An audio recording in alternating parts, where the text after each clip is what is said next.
sur la thématique lissage, enfin ce que les gens appellent le lissage. Qu'il soit brésilien, qu'il soit au steampod, sans faire de publicité bien évidemment, qu'il soit au tanin, qu'il soit japonais ou enfin, que sais-je, à la kératine.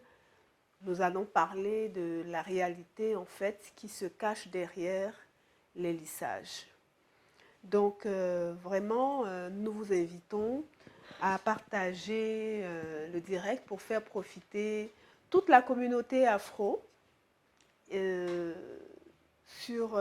par rapport à tout ce que nous allons dire. Alors, je suis Zébi Cassie Fleur. On va juste commencer dans très très peu de temps. Alors, pour toutes les personnes qui ne connaissent pas, on va dire, la rubrique Vie d'Afro, nous allons juste vous briefer un peu sur ce pourquoi nous avons décidé de parler, de mettre en place cette rubrique-là. Alors, Vie d'Afro se veut cette rencontre, on va dire, interactive pour partager avec vous l'expertise, l'expérience de Fémis, voilà, sur, on va dire, les réalités propres à la vie d'afro. Alors, tous les défis, justement, qu'une personne qui a choisi, qui a décidé de porter ses cheveux en afro, tous les défis qu'elle peut rencontrer, nous sommes là justement pour vous aider à vous faciliter la vie avec vos cheveux afro. Parce qu'on sait que c'est pas évident, surtout quand on n'a pas les bons codes, les bons gestes et les bons produits. Donc c'est tout cela que nous essayons justement de rattraper en vous donnant les conseils, en vous orientant sur les produits, sur la routine qui est adaptée à votre cas, à votre type, à vos besoins pour pouvoir justement avoir des cheveux afro, un cuir chevelu afro qui est sain, qui est en santé et qui justement donne des cheveux afro en bon état. Donc, alors, je ne sais pas si on va attendre un peu, quelques minutes avant de commencer, vu que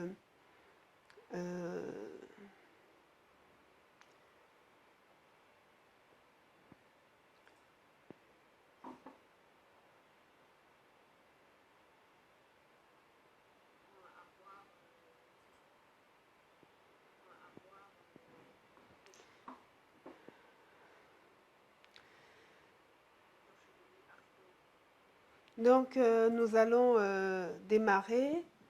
Alors, nous allons parler ensemble des réalités, on va dire, qui se cachent derrière cette affaire de lissage et autres. Alors, si on prend, on va dire, notre, on va dire, Internet, ce qu'on appelle lissage, en ce qui me concerne, en ce qui concerne, on va dire, Fémis, je pourrais dire que le terme lissage est, on va dire, inapproprié. Parce que ce n'est pas parce qu'on a le cheveu afro, ce n'est pas parce qu'on a le cheveu afro qu'on n'a pas le cheveu lisse. Voilà. Je dirais plutôt, pour corriger, on va dire, ce terme lissage, je parlerai de raidisseur. Raidisseur, voilà. Donc, je voudrais bien planter le décor, déjà, avec cette nuance qu'il faudrait qu'on puisse faire, parce qu'on est là pour pouvoir éclairer la lanterne des unes et des autres par rapport à certains termes qui sont, on va dire, qui peuvent un peu embrouiller l'esprit, voilà, qui peuvent un peu prêter à confusion sur la façon de comprendre les choses. Alors, le cheveu afro. J'attends un peu. Ok. Donc, je me reprends. Je me reprends alors en parlant de lissage. Je disais tantôt, désolé hein, pour ces petites interruptions qui sont dues, on va dire, aux petits réglages techniques qui se font au fur et à mesure qu'on avance dans notre rubrique. Alors, donc, je parlais tantôt de rectifier, de rectification de la terminologie. De rectification de la terminologie. Quand on parle de lissage, au sens de fémise, on devrait plutôt parler de raidissage de raidir en fait. C'est-à-dire que le cheveu afro naturel, quand il est, on va dire, dans son bon élément, quand il a reçu le soin qu'il faut, il est lisse aussi. Il est lisse aussi, avec ses boucles, mais il est lisse. Donc, il est important que je puisse établir, on va dire, cette vérité, cette réalité, pour dire que on devrait plutôt parler de raidisseur et non de lisseur. Cela dit, quand on regarde un peu, j'ai regardé un peu sur Internet avant de, bien évidemment, partager l'expérience fémise sur cette thématique qu'on appelle le lissage et que moi je nomme le fait de raidir le cheveu afro-naturel. Quand je regardais un peu, il est question on va dire, dans la façon de faire, on nous parle de, je vais ouvrir, on va dire, les petites recherches que j'ai eu à faire. Alors,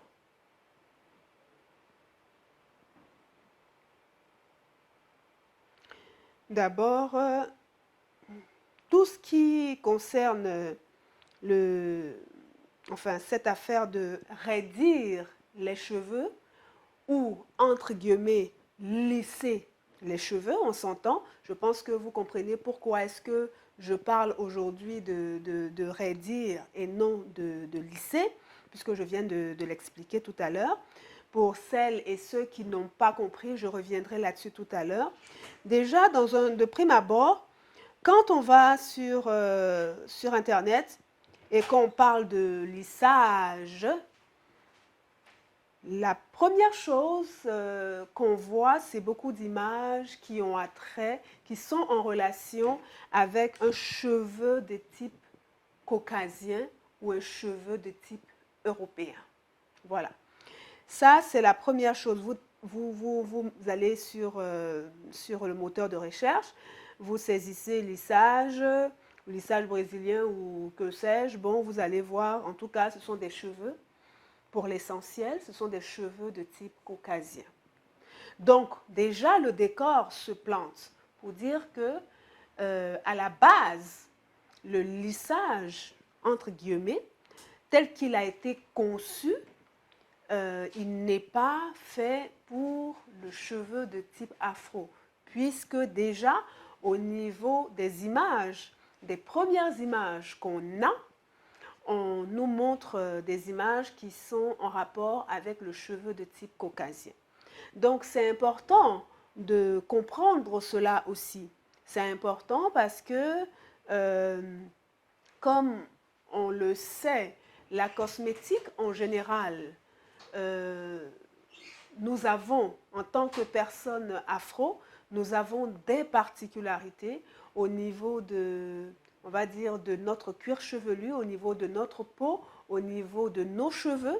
Donc, ces particularités-là devraient être prises en compte, bien évidemment, dans une conception de produit qui nous, on va dire, qui est supposée régler nos problèmes. Voilà. Donc, de prime abord, déjà, on peut dire que le lissage, ou du moins les lissages, ne devraient pas concerner, ou à la base, au niveau de la conception, ne concernent pas le cheveu de type afro.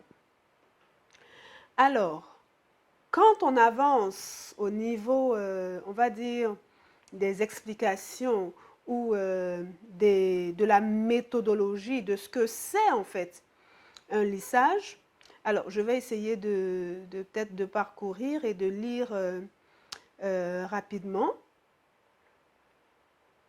Alors, on nous dit qu'un lissage, bon, je suis tombée là sur un lissage brésilien. On nous dit que le lissage brésilien, également appelé traitement brésilien à la kératine, est un traitement des cheveux à l'aide de produits de soins à base de kératine. Il s'agit d'une méthode utilisée par les coiffeurs pour détendre temporairement les cheveux. Cela permet de les rendre lisses quelques mois et il fait partie des techniques de lissage chimique du cheveu. Et au niveau de la méthode, qu'est-ce qu'on nous dit? On nous dit que le lissage brésilien est un traitement qui consiste à sceller un liquide constitué de kératine et d'autres ingrédients chimiques dans les cheveux à l'aide d'un fer à lisser. Donc, voilà un peu. Donc, vous pourrez lire, vous pourrez faire vos petites recherches et vous allez un peu comprendre, on va dire. Mais une chose est sûre, c'est que déjà, on sait que le lissage, pour parler du lissage brésilien, comme on nous le dit ici, c'est un traitement chimique d'abord. C'est un traitement chimique. Alors, cela dit, si on parle des lissages faits, on va dire, avec des fers à lisser classiques, il n'y a pas de traitement chimique qui se fait avant. Donc, le point, on va dire, le point commun que ces lissages, ou du moins ce lissage brésilien, a avec le lissage classique qui est fait tout simplement avec des fers à lisser, c'est le fer à lisser. Voilà. Ou le raidisseur. Je l'appellerai le raidisseur. Après, vous avez, ces derniers temps, on nous parle de raidisseur ou du moins de lissage au tanin. Donc, on va aller voir un peu ce que c'est, ce que ça couvre comme réalité, le lissage au tanin. Alors, on parle ici d'une protéine végétale qui est utilisée, produite par la macération de la peau des raisins, à la manière du lissage brésilien qui va enrichir le cheveu en protéines en renforçant la fibre capillaire. Bon. Donc ici, la différence alors entre le lissage brésilien et le lissage au tanin, c'est que, bon, le lissage au tanin est supposé être fait en utilisant une protéine végétale. Donc on va aller vers, on sort du chimique là selon ce que les gens expriment ici. On sort du chimique et on va au naturel. Donc ce serait ça en fait la différence avec le lissage brésilien. Alors,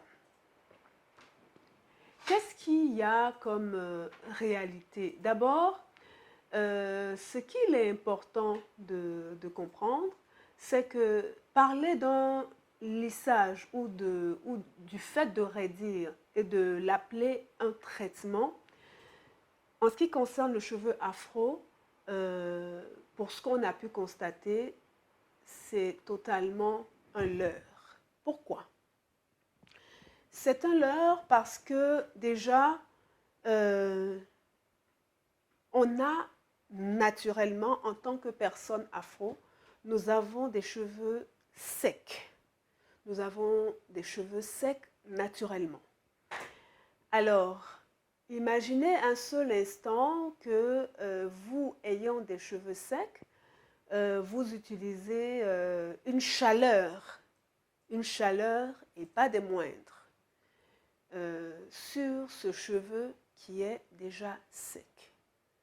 De façon logique déjà, c'est problématique parce que un cheveu sec sur lequel on applique une chaleur intense, il va encore plus s'assécher, voire il va cramer.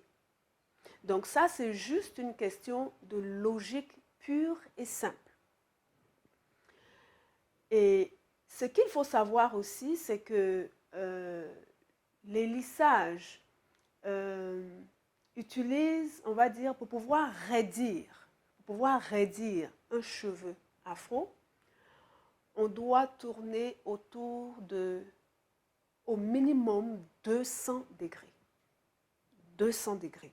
Alors, d'aucuns diront, par exemple, donneront l'exemple du steam pot, dont on parle et dont on dit, par exemple, que bon, on rajoute de l'eau, soi-disant pour pouvoir atténuer les effets pervers de la chaleur et tout. Moi, je voudrais poser une question à ces personnes-là. Imaginons un seul instant, vous avez votre fer à repasser. Vous avez votre fer à repasser avec lequel vous repassez vos vêtements chez vous à la maison. Alors, dans les fers à repasser que nous utilisons maintenant, on rajoute de l'eau. Je pense que tout le monde sait de quoi je parle. On y rajoute de l'eau. Alors, est-ce qu'il vous viendrait à l'idée du fait que vous rajoutiez de l'eau dans votre fer à repasser, est-ce qu'il vous viendrait à l'idée de tenter de mettre le doigt en dessous? Je ne pense pas. Je ne pense pas. Et qui plus est, je pense que vous savez que ça n'atténue en aucun cas la quantité de chaleur, puisque ça va brûler, ça va faire mal en tout cas à la peau, tout autant. Donc, il est important ici vous voyez le parallèle que j'essaie d'établir entre le fer à repasser, on va dire, entre le fer à repasser et le fer à lisser dont on vante les mérites, qu'on appelle le steam pot. Donc, il faut comprendre que pour raidir le cheveu afro, il faudrait qu'on soit à une température d'environ 200 degrés.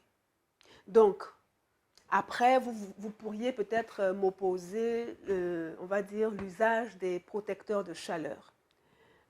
De façon simple, les protecteurs de chaleur,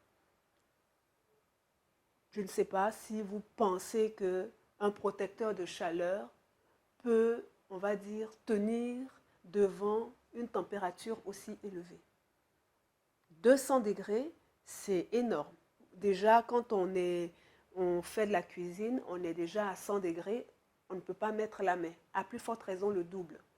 Donc, pour vous dire, et nous, là, en ce moment, nous allons maintenant partager l'expérience Fémise, c'est qu'il n'y a aucun protecteur de chaleur. Et d'ailleurs, je peux vous le dire, les protecteurs de chaleur, c'est juste des éléments pour pouvoir faire du marketing. Ça ne fonctionne pas. Les protecteurs de chaleur, ça ne fonctionne pas. Il n'y a aucun produit qui puisse être posé sur le cheveu avant de lui faire appliquer un traitement, soi-disant, qui protégerait la chaleur qui arrive à 200 degrés et permettrait que ce cheveu-là sorte de ce soi-disant traitement-là intact. Ce n'est pas possible. Ce n'est pas possible. Donc, ce qu'il faut comprendre, c'est que dès lors que vous faites un lissage, entre guillemets, ou moi je dis, dès lors que vous raidissez vos cheveux avec dès lors que le fer à lisser ou le fer à raidir, je dirais, passe par là, il faut savoir que c'est un défrisage à chaud que vous faites et il est irréversible. Je dis bien, il est irréversible. Vous avez défrisé vos cheveux de façon définitive, de la même façon que vous défrisez à froid et que le défrisage est définitif. De cette même façon-là, vous avez défrisé vos cheveux à chaud et c'est définitif. Il peut avoir, vous pouvez être, on va dire, un peu trompé parce que quand vous allez ramener de l'eau, ou du moins quand vous allez faire un shampoing, après avoir fait, on va dire, après avoir appliqué un raidisseur à chaud, vous aurez tendance à avoir les cheveux ébouriffés ou du moins avoir l'impression de réavoir vos cheveux naturels, on va dire, dans leur état initial. Mais vous laissez passer, on va dire, 1 à 2 mois et vous allez tout de suite vous rendre compte qu'il y a de nouvelles repousses qui arrivent et ces nouvelles repousses-là n'auront pas, on va dire, la même ouverture de boucle que les cheveux qui sont passés par un raidisseur. Et c'est là justement où j'en appelle justement à votre attention. Parce que à force de vouloir toujours avoir, on va dire, les stigmates des cheveux longs, des cheveux, on va dire, raides, vous en arrivez justement à poser des actions qui, ma foi, vous conduisent vers des dommages qui s'avèrent vraiment définitifs. Parce que quand vous avez procédé à un raidissage de vos cheveux, comme je vous l'ai dit tantôt, sachez-le, c'est définitif. Vous ne pouvez plus revenir en arrière. En tout cas, en ce qui concerne la partie des cheveux qui a été raidie, cette partie-là, oubliez.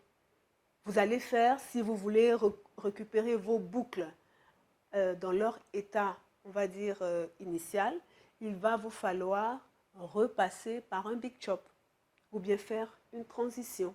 Voilà. Donc, ce sera encore un perpétuel recommencement.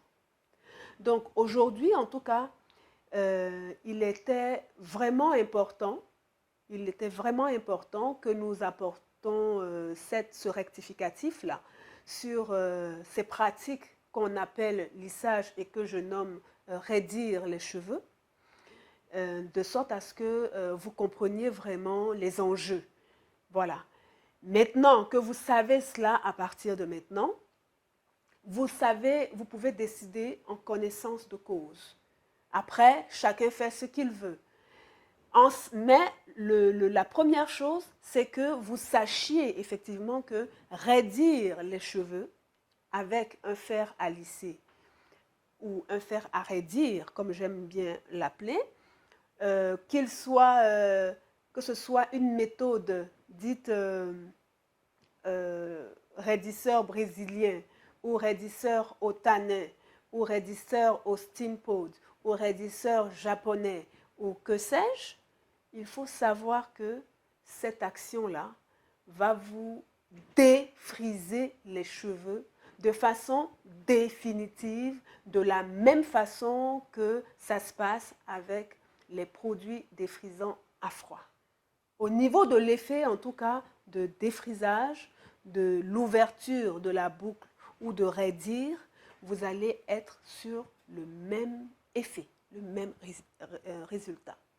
Donc, c'est un peu ce que je voudrais partager avec vous et de sorte à ce que vous ne vous fassiez plus avoir, en tout cas, sur cet élément qu'on appelle, entre guillemets, le lissage, les lissages, que moi je nomme les raidisseurs. Et comme je vous l'ai dit au préalable, j'ai dit que parler de lissage est d'autant plus, on va dire, est c'est un terme qui est inapproprié pour parler des raidisseurs parce que le cheveu afro naturel, en autant qu'ils reçoivent ce qu'il faut comme produit, comme, on va dire, traitement, en maintenant ces boucles dans leur état.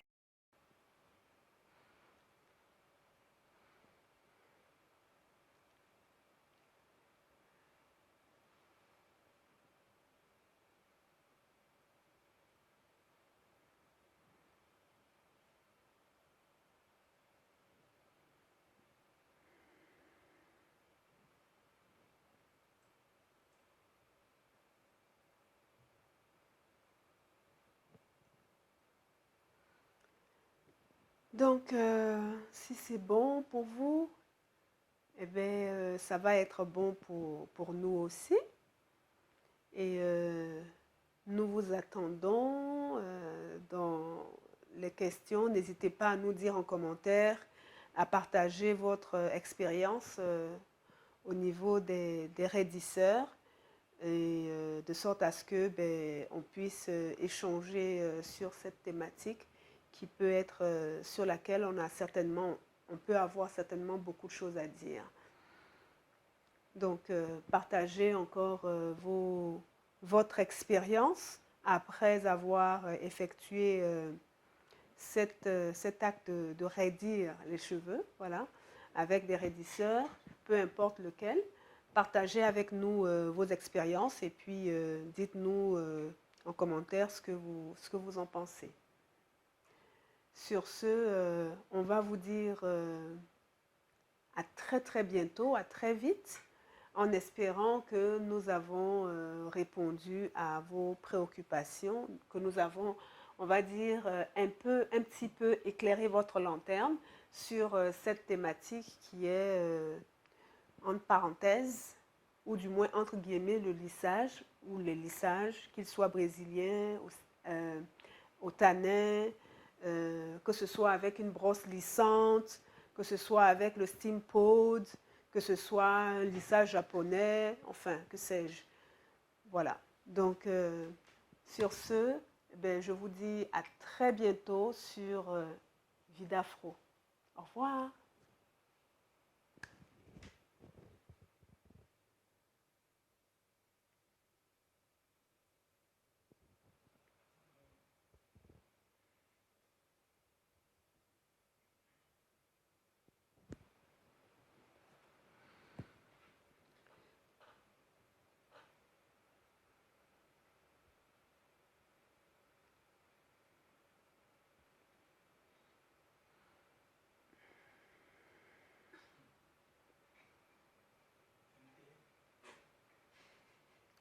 C'est la connexion? Le son est clair, pas de problème. Mais l'image calcale. La connexion me fatigue.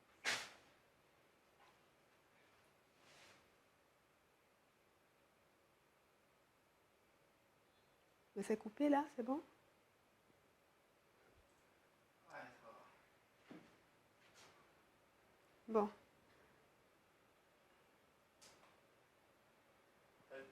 C'est passé.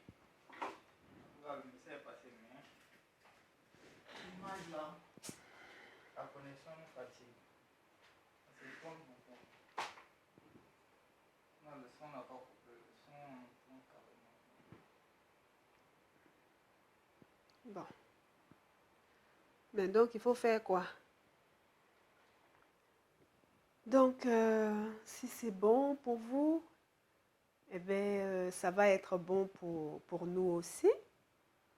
Et nous vous attendons dans les questions. N'hésitez pas à nous dire en commentaire, à partager votre expérience au niveau des raidisseurs, et de sorte à ce que on puisse échanger sur cette thématique qui peut être sur laquelle on peut avoir certainement beaucoup de choses à dire. Donc, partagez encore votre expérience après avoir effectué cet acte de raidir les cheveux, voilà, avec des raidisseurs, peu importe lequel. Partagez avec nous vos expériences et puis dites-nous en commentaire ce que vous en pensez. Sur ce, on va vous dire à très très bientôt, à très vite, en espérant que nous avons répondu à vos préoccupations, que nous avons, on va dire, un petit peu éclairé votre lanterne sur cette thématique qui est, entre parenthèses, ou du moins entre guillemets, le lissage, ou les lissages, qu'ils soient brésiliens, au tanin, que ce soit avec une brosse lissante, que ce soit avec le steam pod, que ce soit un lissage japonais, enfin, que sais-je. Voilà. Donc, sur ce, ben, je vous dis à très bientôt sur Vidafro. Au revoir.